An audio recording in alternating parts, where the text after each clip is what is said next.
అందరికీ సంక్రాంతి శుభాకాంక్షలు. ఈరోజు మా ఊరిలో జరిగిన మా ఇంటి ముందు ఈమె మా చెల్లెగారు వేసిన ఈ ముగ్గు చూడండి. ఇలానే పోతా ఉంటే ఇంకొంచెం దూరం పోయినాక ఇక్కడ ఇంకో ముగ్గు కనిపించింది. అమృత వేసిన ముగ్గు ఇది. ఈ ముగ్గులో అన్ని గొబ్బెమ్మలు ఏమేమో పెట్టిర్రు, కొన్ని ఎక్కువ పెట్టిర్రు, కొన్ని తక్కువ అయినాయి. ఇట్లకెళ్ళి మళ్ళీ ఇటు పోతూ ఉంటే ఇక్కడ దాటుతూ ఉంటే ఇక్కడ దాకా వచ్చినాక ఇక్కడికి వచ్చినాక మనిషా ఉన్నది. మనిష వేసిన ముగ్గులో ఇంకా గొబ్బెమ్మలు వేయలేదు. ఇక్కడ వేసాం.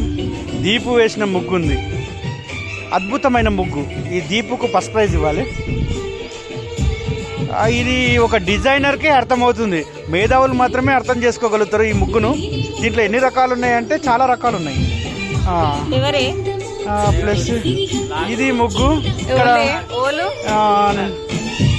ఇక్కడ కూడా ఒకళ్ళు వేస్తున్నారు. ఈమె కూడా చక్కగానే వేస్తుంది, కానీ ఈమె ముగ్గే అర్థం కావట్లేదు. వస్తున్నాం.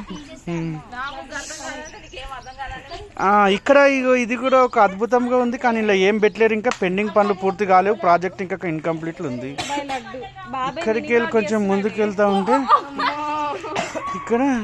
ఇక్కడ వెళ్తే ఇది డిజైన్ కొంచెం అద్భుతంగానే ఉంది, కానీ ఇందులో ఎన్ని డిజైన్లు ఉన్నాయో మనం రేపు లెక్క పెట్టచ్చు. ఈ రోజైతే లెక్క పెట్టలేదు. అమ్మో, ఇక్కడ అద్భుతమైన ఒక తాంత్రిక విద్యల క్షుద్ర పూజలు జరిగితే ఎట్లుంటాయో అలాంటి అద్భుత కళాకాండం ఇక్కడ ఉన్నది. హఠాత్ పరిణామాలు కొంచెం చూసి ఆలోచించాలి. బాగానే ఉంది. వేసినామె కొంచెం ముందుకు రండి, మీరు కూడా అక్కడ ఉంటే బాగుంటుంది. మీరు ఈమె వేసినామె, ఈ పాప వేసిన పాప. ఇగో ఈ పాపనేమో వేసిన పాప వాళ్ళ తల్లి. ఇక పెండగొట్టిన వాళ్ళు ఎవరు ఉన్నారు మరి? పెండగొట్టిన వాళ్ళు అక్కడ ఉన్నారు. ఇక ఇక్కడ చిన్న పిల్లగారు ఉన్నారు. ఈరోజు ఇది అప్లోడ్ చేయబడుతుంది. ఇక ఇక్కడ బాగున్నారు అందరు. వీళ్ళందరూ ఇప్పుడు ఈరోజు